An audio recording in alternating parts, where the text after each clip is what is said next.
10 ఏళ్లు విద్యాబోధనలో విశిష్ట సేవలు అందించిన పల్లవి ఇంజనీరింగ్ కాలేజ్కి అటానమస్ హోదా లభించడం సంతోషంగా ఉందని ఎగ్జిక్యూటివ్ డైరెక్టర్ డాక్టర్ నవీన్ తెలిపారు.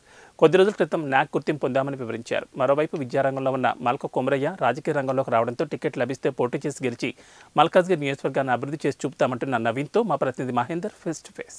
పల్లవి ఎడ్యుకేషన్ సంస్థ రోజుకొక స్థాయిని అధిగమిస్తూ వెళ్తుంది. ఇప్పటికే అటానమస్తో పాటు యూసీజీ ఇంతకుముందే వచ్చింది. ఇప్పుడు అటానమస్ న్యాక్ రావడం మరొక ఘనతగా చెప్పుకుంటున్నారు. దీనికి సంబంధించి ఎగ్జిక్యూటివ్ ఎడిటర్ నవీన్ మనతో పాటు ఉన్నారు. వారిని తెలుసుకున్నారు.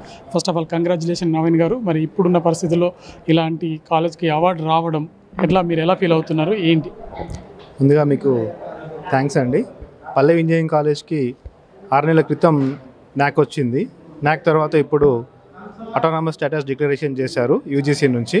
ఇది చాలా గర్వకారణం మాకు. మా సంస్థ యొక్క యజమాని శ్రీ మల్క కొమరయ్య గారు, ఆయన విజన్లో మేము ముందుకెళ్తున్నాం. ఈ అటానమస్ స్టేటస్ రావడానికి ముఖ్య కారకులైన మా ప్రతి ఒక్క టీచర్స్కి, హెచ్ఓడీస్కి, అలాగే మా ప్రిన్సిపల్ గారికి నా కృతజ్ఞతలు తెలియజేస్తున్నాను. ఈ అటానమస్ స్టేటస్ రావడం ద్వారా పిల్లల యొక్క వాళ్ళకు టెక్నికల్ ఎడ్యుకేషన్ ఇంకా మెరుగుపడుతుంది. అంటే వాళ్ళకు క్యాంపస్ ప్లేస్మెంట్స్ వస్తాయి. ఇప్పుడు వాళ్ళు ఫ్యూచర్లో హైయర్ స్టడీస్కి వెళ్ళేటప్పుడు వాళ్ళకు మంచి భవిష్యత్తు ఉంటుంది. ఒక గుర్తింపు అన్నట్టు అటానమస్ స్టేటస్ అనేది ఇది 10 సంవత్సరాల కాలానికి మాకు ఇవ్వడం జరిగింది. అది ఎంతో సంతోషకరం. జనరల్గా అటానమస్ స్టేటస్ అనేది కాలేజ్ యొక్క ఇన్ఫ్రాస్ట్రక్చర్ మరియు పిల్లల యొక్క ఇంటేక్, అటెండెన్స్, వాళ్ళ యొక్క రిజల్ట్ దాన్ని బట్టి డిక్లేర్ చేస్తారు. మనకిది వేరే ఇన్స్టిట్యూషన్స్కి 5 సంవత్సరాలు లేకపోతే ఇంకా తక్కువ వచ్చింది. మనకు 10 సంవత్సరాలు రావడం చాలా ఆనందకరం. ప్రత్యేకంగా ఇంజనీరింగ్ కాలేజ్కి వచ్చేసరికి చాలామందికి స్కిల్స్ లేవని చాలా ఇబ్బందులు ఎదురవుతున్నాయి. మీ కాలేజీలో స్కిల్కి సంబంధించి ఎలాంటి చర్యలు చేపట్టారు? మా కాలేజ్లో మెయిన్గా స్కిల్ డెవలప్మెంట్ ప్రోగ్రామ్ కోసం అని చెప్పి R&D అంటే రీసెర్చ్ అండ్ డెవలప్మెంట్ ఒక సెంటర్ ఎస్టాబ్లిష్ చేశాము.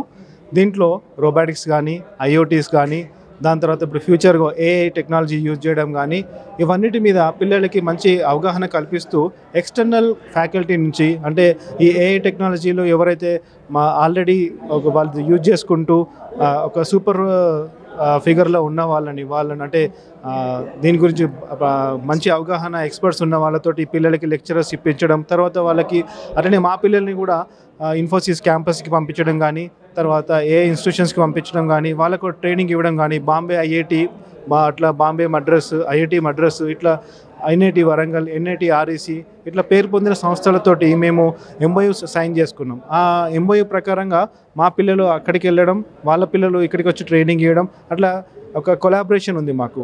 దీంతో పాటుగా ఇప్పుడు ఫారెన్ కంట్రీస్ తోటి కూడా ఈ UGC అటానమస్ రావడం వల్ల మేము ఫారెన్ ఇన్స్టిట్యూషన్స్ తోటి కూడా కొలాబరేషన్ చేసుకొని మా పిల్లలకు మెరుగైన విద్యను అందించడానికి తోడ్పడుతుంది. ప్లేస్మెంట్ రేషియో ఎలా ఉంది? చాలామంది కూడా క్యాంపస్ ప్లేస్మెంట్ కోసం ఎక్కువ చూస్తుంటారు విద్యార్థులు. మీ దగ్గర ఎలా ఉంది? జనరల్గా ప్లేస్మెంట్ అనేది మాకు ఇంతకు ముందు అంటే న్యాక్ రాకముందు ఒక 60% ఆ రేంజ్లో ఉండేదండి. న్యాక్ వచ్చిన తర్వాత అది బూస్టప్ అయ్యి 80% దాకా వెళ్ళింది. ఇప్పుడు ఈ అటానమస్ స్టేటస్ వచ్చిన తర్వాత మేము 100% కాన్ఫిడెంట్గా 100% ప్లేస్మెంట్స్ ఇవ్వగలమని నమ్మకం మాకు. Thank you, all the best. మొత్తం మీద ఇది మరి స్కూల్కు సంబంధించి కావచ్చు, కాలేజ్ కావచ్చు, అంచెలంచెలుగా ఎదిగింది. ఈరోజు విద్యాలయం అంటేనే పల్లవి స్కూల్ అని చెప్పుకోవడానికి అవకాశం ఉంది.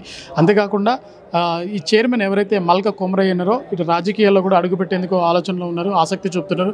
అందులో భాగంగానే మల్కాజ్గిరి పార్లమెంటు నుండి పోటీ చేయాలని ఆలోచన ఉంది. మీరేమంటారు? మీ చైర్మన్ గారు రాజకీయాల్లో అడుగుపెట్టాలనుకుంటున్నారు, మల్కాజ్గిరి నుండి పోటీ చేయాలనుకుంటున్నారు. ఎందుకు అసలు ఇన్స్టిట్యూషన్ నుండి మళ్ళీ రాజకీయాలకు రావాలనుకుంటున్నారు? మల్క కొమరయ్య గారు ఫస్ట్ హైదరాబాద్కి వచ్చిన తర్వాత రియల్ ఎస్టేట్ స్టార్ట్ చేశారు. రియల్ ఎస్టేట్లో ఆయన చాలా ఉస్మానియా యూనివర్సిటీ నుంచి డిగ్రీ పొందిన తర్వాత ఆయనకున్న ఇంటెలిజెంట్ కానీ, ఆయనకున్న ఒక విజన్ ద్వారా కానీ ఒక మినర్వా కాంప్లెక్స్, ఒక బోనా టవర్స్ కాంప్లెక్స్, MLA టవర్స్, తర్వాత ధనలక్ష్మి కాలనీ, మహేంద్రస్ ఇవన్నీ కట్టడం జరిగింది. ఇవి ఇక్కడ కూడా మీరు చూస్తే అవన్నీ ఒక ఇన్నోవేటివ్గా కట్టడం జరిగింది. అంటే ఒక రోల్ మోడల్ లెక్క మినర్వా కాంప్లెక్స్ అప్పుడు సికింద్రాబాద్లో ఆ టైంలో అలాంటి డిజైన్ ఎవరు చేయలేదు. అంటే ఒక సివిల్ ఇంజనీర్కి ఫస్ట్ ఆయన ట్రైనింగ్ నేర్చుకునేటప్పుడు మీరు వెళ్ళి మినర్వా కాంప్లెక్స్ చూసి రండి, అంటే ట్రైనింగ్ అక్కడ చేసి రండి అన్నట్టుగా చెప్పేవారు. ఆ తర్వాత ఆయన ఎడ్యుకేషన్ సిస్టమ్కి వచ్చాడు. ఎడ్యుకేషన్ సిస్టంలో ఆయన చదువుకున్న సందర్భంలో ఏర్పడిన ఆయన ఇబ్బందులు అన్ని ఫ్యూచర్ జనరేషన్కి కలగద్దు అని చెప్పేసి అని అతి తక్కువ ఫీజెస్ తోటి ఉన్నతమైన విద్యను అందించడానికి Pallavi model schools, Pallavi international schools, Delhi public schools establish చేయడం జరిగింది. ఇది కాకుండా సోషల్ ఎన్విరాన్మెంట్ కన్సర్న్ కింద పవర్ ప్రాజెక్ట్స్ పెట్టడం, తర్వాత ఎకో ఫ్రెండ్లీ బ్యాగ్స్ తయారు చేయడం DRDO తోటి టైప్ అయి ఇట్లా అనేది ఎప్పుడు కూడా అంటే మా క్యాంపస్లో కూడా మీరు ఎప్పుడైనా వచ్చి చూస్తే పర్యావరణంకి దగ్గరగా ఉంటాం మేము. చెట్లను పెంచడం, తర్వాత కాలేజ్ని కానీ క్యాంపస్ని కానీ నీట్గా ఉంచుకోవడం, ఇవన్నీ. అతని విజన్ ఏంటంటే ఏదైనా ఒక సబ్జెక్ట్ తీసుకున్నా కూడా, అంటే ఏదైనా ఒక ఫీల్డ్ తీసుకున్నా కూడా దాంట్లో అగ్రగామిగా ఉండాలని చెప్పి ఆయన కోరుకుంటాడు. దానికోసము అని ప్రతి క్షణం కష్టపడతాడు. ఇప్పుడు ఆయన రియల్ పొలిటికల్స్లోకి వచ్చి మల్కాజ్గిరిని కనుక రేపు బీజేపీ కనుక మాకు టికెట్ ఇచ్చి ఆయన పోటీ చేస్తే ఖచ్చితంగా మేము గెలుస్తామని నమ్మకం మాకుంది.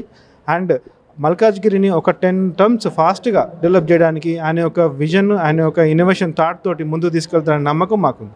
థ్యాంక్ యూ అండి, ఆల్ ద బెస్ట్. మొత్తం మీద మల్కాజ్గిరి నుండి కనుక టికెట్ ఇస్తే ఖచ్చితంగా బీజేపీ పార్టీ నుండి గెలుస్తాను. ఒక మల్కాజ్గిరిని నియోజకవర్గం దేశంలోనే పెద్దదే కాదు, దాంట్లో ఒక అడ్వాన్స్డ్ ఒక 10 సంవత్సరాలు కావాల్సిన ఇన్ఫ్రాస్ట్రక్చర్స్ కావచ్చు, మిగతా వారికి సమస్యలన్నీ కూడా పరిష్కారం చేసి ఒక కొత్తగా రోల్ మోడల్ నియోజకవర్గంగా రూపుదిద్దామంటున్నాం. పూరా లోకల్ మీకోసం మా ఛానల్. మీ జిల్లాకు, మీ మండలానికి, మీ గ్రామానికి, మీ ప్రాంతానికి, మీ వీధికి, మీ ఇంటికి, మీ వద్దకి, ఎక్కడికైనా ఎప్పుడైనా మా పూరా లోకల్ ఛానల్ వస్తుంది. మీరిచ్చే సమాచారాన్ని అందరికీ చేరువయ్యేలా చేస్తుంది. మీ గొంతుకని ప్రతి ఒక్కరికి వినిపిస్తుంది. మీకు ఎల్లప్పుడూ అందుబాటులో ఉంటుంది మా పూరా local. Your choice for local voice. పూరా లోకల్.